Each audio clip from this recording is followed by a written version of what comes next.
When an asset is recorded in the accounting records for the first time, we need to measure the cost at which that asset must be included.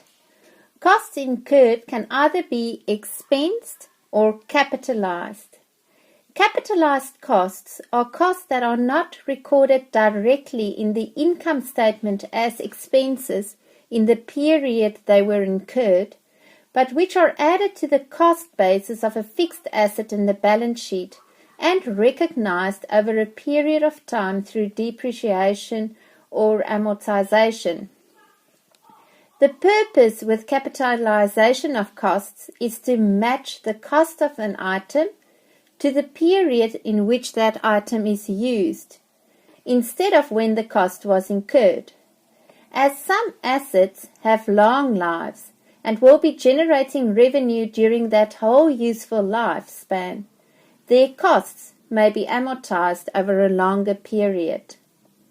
But back now to the initial cost of a property, plant and equipment item. The cost at acquisition date consists of, and it's included here on the screen, the purchase price, directly attributable costs, and costs regarding dismounting and removing of the item. So let's quickly look at those different components.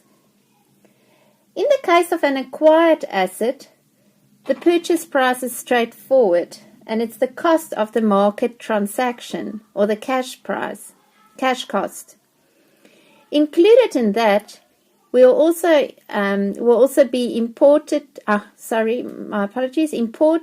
duties, so for items that were imported, and other non-refundable purchase taxes. If we received any trade discounts or rebates, we'll need to set that off against the purchase price, so reduce the purchase price with those discounts and rebates. So to the purchase price, we then add any directly attributable costs of bringing that specific asset to the location and the condition for use. So this will include costs such as incidental costs relating to the acquisition, site preparation, perhaps professional fees such as architects' fees. So any costs that we can directly attribute to that specific fixed asset item, and that is needed to get the asset in the to the location and in the condition that we can use it for its purposes in the business. Where, as a result of the acquisition of that asset item, an obligation arises to dismantle it at the end of its useful life and or to restore the land or the site on which it's erected, then that obligation must be recorded as a liability at the same time as which the asset is recognized, and the cost relating to that liability then needs to be included in the cost of the fixed asset item. So if we add those three categories of costs together, it gives us the cost at acquisition date for a PPE item. I further want to use the question that we used in the tutorial for the initial measurement of the cost of a PPE item at acquisition date to illustrate the approach that we need to, or that you can follow to identify the relevant cost items. I think the most important bit of the question is, or the first step would be just to see what possible assets may result from these cost items. So on the left hand side, and it's over 2 slides, you'll see a list of all the costs that we've incurred when we initially started this business, and the costs that we had to incur to set us up to start with the business. Things like option fees that we paid on different blocks of land,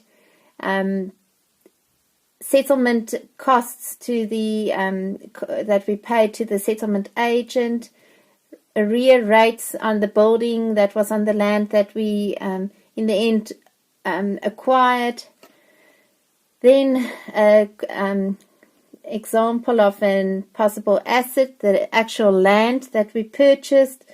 On the land there were an old building that we had to demolish.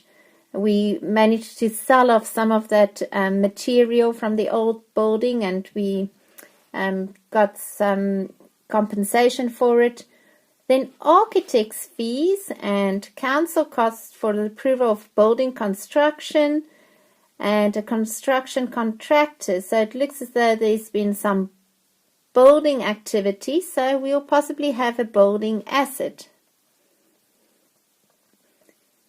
Further, we've incurred costs like creating a driveway, parking bay and safety lights. Now this is an example of improvements, and we need to capitalize that separately from the building and the land. The reason being that the improvements will be depreciated over a different time frame than the building. And of course there won't be any depreciation on the land. Okay, then interest costs, cost relating to safety inspection on the building. And then we get to another possible asset, equipment costs. So we've also incurred costs relating to the purchase of equipment that we needed to put in the building and use for our business operations. So there's a fourth category or asset. Okay, installation costs, safety fence, the removal of a safety fence, a new fence. The new fence will go with the driveway as improvements.